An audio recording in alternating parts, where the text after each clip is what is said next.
kuari keur diresapel kumaha perbaiki hayo coba menteri poh ieu ganti itu bakal gitu-gitu kayaknya. Nemadak Habibie ngomong terpuruk sepanjang sejarah Indonesia perekonomian saat ini. Lain cek aing cek Habibie. Kamari Habibie datang enggak dia?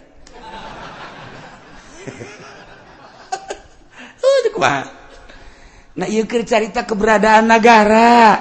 Kemudian panas sakallah ayo sia.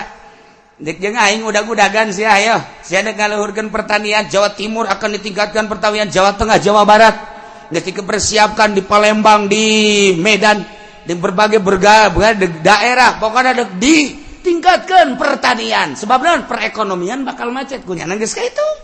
Ieu perekonomian industri bakal macet sebab moal kaudag melalui dolar ditaekeun ku Amerika. Hayo hayang nyaho udag-udagan perang Cina jeung Amerika. Asal Cina naik perang. Lamun Cina terus memaksa dolar bakal 15. Lamun Cina terus bae ku Indonesia dibere diketeruskeun naik 16.000. Jadi dari kumaha eta mah perang nyana. Ayo cek Amerika. Kos gitulah perang. Beda deui jeung perang di Irak, lain deui di Irak mah. Ai di Irak mah Saddam Hussein teh deuleu sejarah. Cek Saddam Hussein manyaing teu mampu sih ko transaksi make kitu. Ilang dolar bae. Ku ini ditaekeun Islam teh.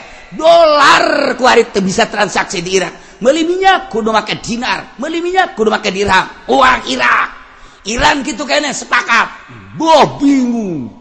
Bingung kalah Amerika. Sakedeung nyieun lah nyana perkumpulan ieu mah lamun diteruskeun bakalna negara Islam di mana-mana.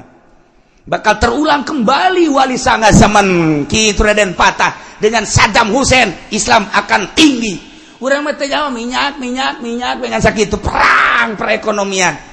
Nah, dijadikan biologi padahal di Irak teh ngan omongan Amerika teh dihajar ku Amerika sorangan moal kuat Irak, dihajar ku dua anjing Inggris moal kuat, dihajar jeung Prancis moal kuat, nyeulat multinasional hajar Saddam Hussein sebab urang bahaya ka dituna bisa-bisa Islam naik deui. Islam nu mantak merudah sadunya kamari mah tanpa aya nu nitah spontan.